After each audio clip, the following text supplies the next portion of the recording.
Los sandinistas estrecharon lazos con los rusos y firmaron acuerdos. Y sus líderes empezaron a atacar violentamente a los Estados Unidos en sus discursos. Hay una frase en el himno sandinista que dice: luchamos contra el yanqui, el enemigo de la humanidad.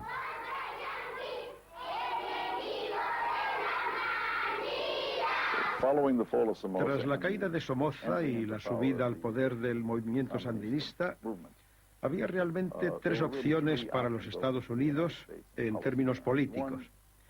Una era esperar y ver qué pasaba.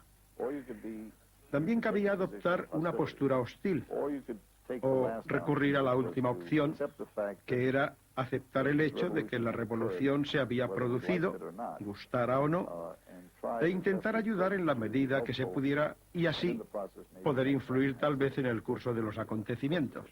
Con el presidente Carter nosotros vimos la posibilidad real de llegar a establecer buenas relaciones con los Estados Unidos.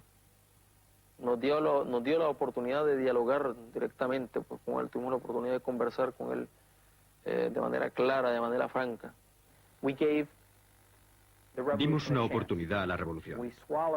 Nos tragamos los infantiles conjuros sobre el imperialismo americano durante todo el tiempo que nos fue posible, con la esperanza de que con el tiempo los sandinistas comprendieran que para gobernar eficazmente, para hacer frente a las necesidades del pueblo, lo cual creíamos que era lo que deseaban, tenían que llegar a un arreglo con los Estados Unidos y los países occidentales,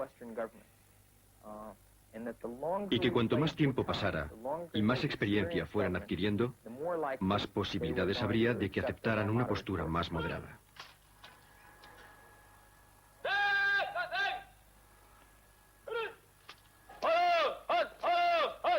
Los sandinistas formaron un ejército de 20.000 hombres, 3 veces mayor que el ejército de Somoza en 1978.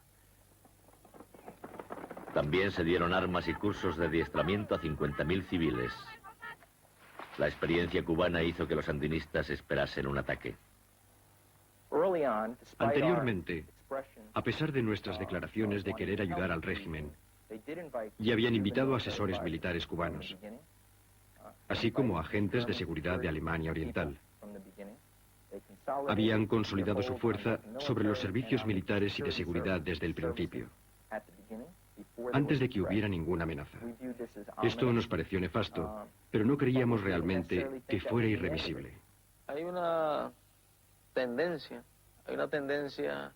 que yo la calificaría como una tendencia propia de una mentalidad colonialista, ¿no? Y que es comprensible, que se da en Europa y que se da en los Estados Unidos, donde consideran que no es posible que los pueblos puedan actuar por sí solos, puedan pensar por sí solos, puedan darse respuesta por sí solos. Y Estados Unidos quería que ese gobierno viera nada más hacia los Estados Unidos en todos los aspectos económicos, políticos, etc.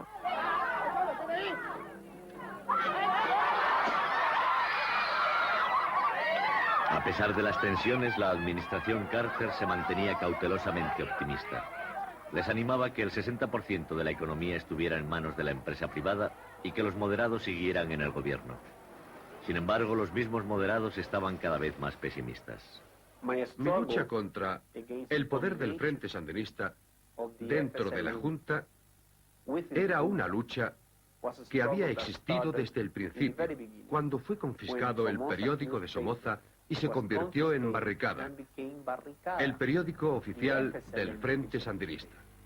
Entonces ya se podía ver exactamente lo que estaba ocurriendo. En vez de ser la revolución que representaba la unidad nacional que derrocó a Somoza, en vez de ser el gobierno que representaba la unidad nacional, era el partido, el Frente Sandinista, el que al controlar las armas lo controlaba todo. Robelo empieza a tener contradicciones con el Frente Sandinista por razones ideológicas y políticas, ¿no? Y porque debe ser muy difícil para un hombre que tiene 200 millones de Córdoba estar integrado dentro de una revolución. Él no logra superar sus concepciones de clase. La gota de agua que colmó el vaso fue el asunto del Consejo de Estado. El Consejo de Estado era el principal cuerpo legislativo revolucionario de Nicaragua. Inicialmente la mayoría de los escaños iban a ser ocupados por representantes no sandinistas. Cuando el FSLN revisó el plan del Consejo y estableció una mayoría sandinista, Robelo dimitió de la Junta como protesta. El otro miembro moderado de la Junta, Violeta Chamorro, había dimitido 2 días antes.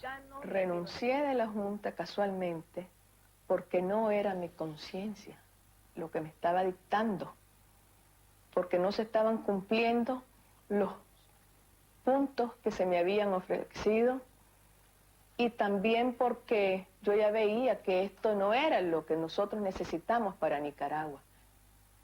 Inmediatamente después de la dimisión de Chamorro y Robelo, un grupo de destacados empresarios empezó a presionar sobre los líderes sandinistas para que celebraran elecciones democráticas. Les explicamos que, aunque las elecciones no se celebraran, no se convocaran inmediatamente. Era fundamental establecer la paz y disminuir la tensión, porque la gente no puede vivir en una angustia continua.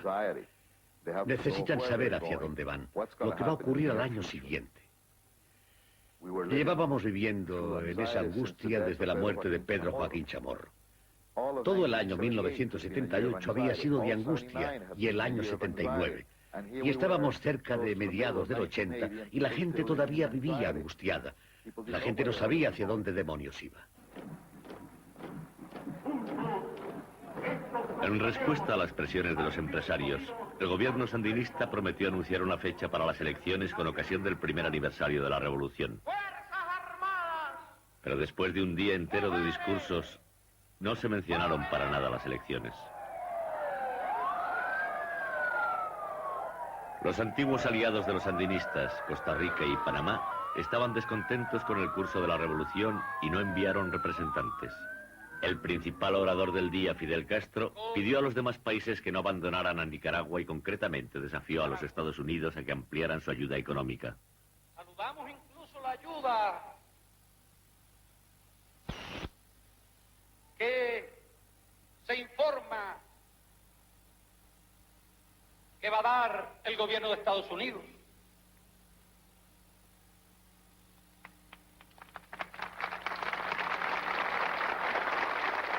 Solo lamento, realmente y sinceramente, que es poca para las riquezas de Estados Unidos. El presidente Carter estaba ayudando a Nicaragua mucho más que ningún otro país, pero Carter sentía preocupación por el despliegue de poderío militar y el fervor revolucionario internacional. En el año 1981, ya podamos hablar no solo de la Cuba revolucionaria, no solo de la Nicaragua revolucionaria, sino también de un El Salvador, de una Guatemala y un Honduras revolucionario.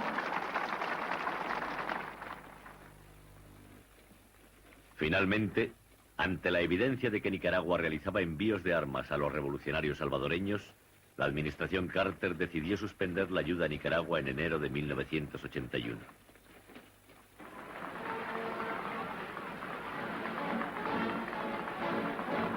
Cuando Ronald Reagan fue proclamado presidente, llegó a la Casa Blanca con la convicción de que Nicaragua era un estado marxista-leninista que daba entrada al imperialismo soviético en Centroamérica.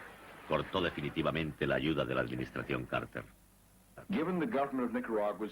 Dada la actitud del gobierno nicaragüense de apoyo a la violencia en El Salvador, el presidente ha decidido apelar a la cláusula de la sección 533F de la Ley de Ayuda Exterior. Por razones que nunca me parecieron buenas, suprimimos la ayuda definitivamente el 1 de abril de 1981. Y al suprimir la ayuda, no dejamos lugar a flexibilidad alguna en nuestra política hacia ellos.